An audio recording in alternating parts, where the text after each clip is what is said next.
राम राम, जय हिंद। जो लोग भी लॉन्ग डिस्टेंस रनिंग करना चाहते हैं, करना क्या चाहते हैं या कर ही रहे होंगे, ठीक है। जो भी लोग लॉन्ग डिस्टेंस रनिंग मतलब लंबी दूरी, लॉन्ग डिस्टेंस रनिंग, उनके लिए कुछ हम फूड्स के बारे में बता रहे हैं जो कि उनके लिए एक वरदान का काम करेंगे। क्योंकि जब भी लंबी दूरी की दौड़ होती है तो हमेशा फूड बहुत काम आते हैं, क्योंकि फूड ही हैं जो तुम्हें चलते रहने के लिए थोड़ा सा एनर्जी देते रहेंगे धीरे धीरे। इनमें ये वो फूड नहीं है जो तुम्हें चलते चलते रास्ते में कभी भी खा लेने हैं, या फिर हम ये कहें कि ये फूड नहीं है कि तुम्हें मतलब लगातार खाते रहना है। सब कुछ मिक्सचर है इसमें, ठीक है।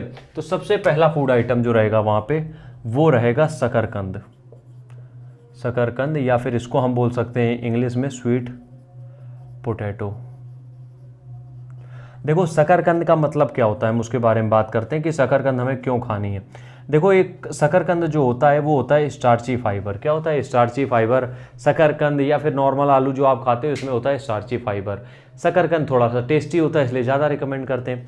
तो ये जो कार्ब्स होते हैं स्टार्ची वाले, ये क्या करते हैं, तुम्हें बहुत बेहतरीन एनर्जी देने का काम करते हैं। तो बहुत से लोग क्या करते हैं, मैश्ड पोटैटो बना के खाते हैं, मतलब कि दूध में मतलब जो आलू उबला हुआ है उसको बिल्कुल मैश करके दूध में उबालना, बहुत देर क्रीम जैसा जब हो जाता है तब उसको कंज्यूम करते हैं आराम से।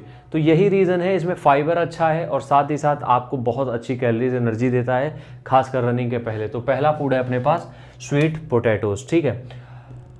दूसरा है सीरियल्स, या फिर हम यहाँ पे कहें ओट्स।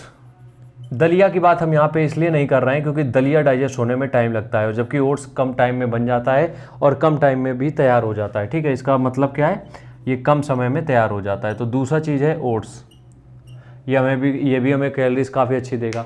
तीसरे में है कुछ ड्राई फ्रूट्स जैसे कि मुनक्का, अंजीर और खजूर। अब इनका क्या मतलब है? इनका मतलब यहाँ पे यह है कि जब भी आप ये तीनों चीज़ें खाते हो तो इसमें मिल जाते हैं आपको बहुत सारे विटामिन्स और मिनरल्स। सिर्फ इसमें कैलोरीज नहीं है, ठीक है, सिर्फ इसमें आप कैलोरीज नहीं खा रहे हो, इसमें बहुत सारे विटामिन्स हैं, बहुत सारे मिनरल्स हैं जो कि हमारी बॉडी में अंदर के ऑर्गन्स को चलने के लिए भी प्रेरित करते हैं, थोड़ा सा समझ रहे हो। तो दूसरी चीज़ क्या है, यहाँ पे मुनक्का और ये जितने भी ड्राई फ्रूट्स आते हैं इस कैटेगरी में वो कंज्यूम कर रहे हैं। अगली बात अगर हम यहाँ पे करें तो एक मल्टीविटामिन लंबी रनिंग के लिए बहुत ज़रूरी है, क्योंकि आप कितनी भी डाइट ले लो कुछ ना कुछ विटामिन छूटेंगे और हमें चाहिए अपना फुल पोटेंशियल। कुछ ना कुछ विटामिन जरूर छूटेंगे। तो इसके लिए क्या करोगे तुम, इसके लिए करोगे कि एक मल्टीविटामिन का डब्बा खरीद लोगे, बहुत सस्ता आता है, 150-200 रुपये 250 रुपये में नॉर्मल जनरल मेडिकल स्टोर पे मिल जाएगा, ठीक है। यहाँ तक बात समझ में आ गई। अगला फूड आइटम हम यहाँ पे क्या रखने वाले हैं, देखो रोटी के बारे में हम नहीं बोलते हैं क्योंकि वो आलसी बना देता। अगला है राइस। अब राइस को आप किसके साथ भी खा सकते हो, किसी के साथ भी, कुछ भी खाना हो राइस के साथ खा सकते हो, बशर्ते मतलब कुछ भी गंदगी ऐसे ना खा लेना। लेकिन हाँ, चावल के साथ आप कुछ भी खा सकते हो क्योंकि चावल हर एक डिश के साथ टेस्टी लगेगा। अब चावल ही क्यों, चावल एक सिंपल कार्ब्स है। तो सिंपल कार्ब्स का मतलब ये होता है कि जब भी आप ये सिंपल कार्ब्स लेते हो तो उससे आपको तुरंत एनर्जी मिलती है, तुरंत इंसुलिन स्पाइक होता है, तुरंत एनर्जी मिलती है, तो हमें रनिंग में अच्छा फ्लो आता है, ठीक है। अगली चीज़ है यहाँ पे एनर्जी ड्रिंक्स। देखो, लंबी रनिंग के लिए हमने 1600 मीटर के लिए कभी नहीं बताया, हमने 10 किलोमीटर 8 किलोमीटर के कभी नहीं बताया, लेकिन जब आप थोड़ा सा ज़्यादा जाते हो तो आपको कुछ ना कुछ स्पोर्ट्स ड्रिंक की ज़रूरत पड़ती है, जिसके लिए हम रिकमेंड करेंगे कि आप कभी कभी स्टिंग ले सकते हो, कभी कभी हफ्ते में 1-2 बार स्टिंग ले सकते हो। थोड़ा शुगर है बट चल जाएगा, मैनेजेबल है, ठीक है। तो अगला क्या है हमारे पास, एनर्जी ड्रिंक्स। अब ये सारे जो फूड आइटम्स हमने तुम्हें बताए हैं, ठीक है, ये जो सारे फूड आइटम्स हमने तुम्हें बताए हैं ये तुम्हें एनर्जेटिक रखेंगे अंदर से भी और साथ ही साथ तुम्हारे ग्लाइकोजन को भी फुल करेंगे। तो इसलिए हमने ये दोनों तरफ के जो फूड प्रोडक्ट हैं वो तुम्हें बताए हैं, ठीक है। अगला है ओमेगा 3।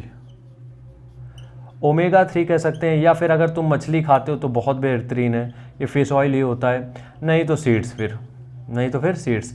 अब ये क्या करते हैं, देखो ओमेगा 3 जो होते हैं फैटी एसिड, ये सबसे पहली बात जो लॉन्ग डिस्टेंस रनिंग में जो हमें ब्रीदिंग प्रॉब्लम होती है उसको सॉल्व करेंगे, ठीक है। साथ ही साथ हमारी जो गट हेल्थ है उसको भी अच्छा कर देंगे, हार्ट को बढ़िया कर देंगे, तो ब्रीदिंग प्रॉब्लम नहीं होगी। तो मेरे कहने का मतलब है ये जो ओमेगा 3 है, गुड फैट्स हैं, इसको ओमेगा 3 बोलते हैं। इसको फिश में भी ले सकते हो, अगर नहीं फिश है तो सीड्स में ले सकते हो, कोई प्रॉब्लम नहीं है, ये बहुत ज़रूरी है, ठीक है। आखिरी जो इसमें प्रोडक्ट है या फिर आखिरी जो फूड हम यहाँ पे ऐड करेंगे वो है गुड़, जिसको हम लोग बोलते हैं जैगरी। अब इसका क्या काम होता है, देखो जैगरी एक तरीके से डिटॉक्स का काम करती है तुम्हारी बॉडी पे। क्या करती है, एक तरफ से जो जैगरी है मतलब गुड़ है वो एक तरीके से डिटॉक्स का काम करती है तुम्हारी बॉडी में, कि जब भी तुम जैगरी खाओगे, गुड़ खाओगे, तो तुम्हारी बॉडी अच्छे से डिटॉक्स होती है, तो डिटॉक्स का काम करता है। ठीक है, अगली बात अगर हम यहाँ पे ये करें तो ये जो जितने भी फूड हैं आपको इनको ऐड करना है अपनी डाइट में, अपने शेड्यूल में, और यकीन मानो इसके बेनिफिट्स बहुत मिलेंगे अगर आप लॉन्ग डिस्टेंस रनिंग करते हो तो। मिलते हैं नेक्स्ट वीडियो में, तब तक के लिए राम राम, जय हिंद।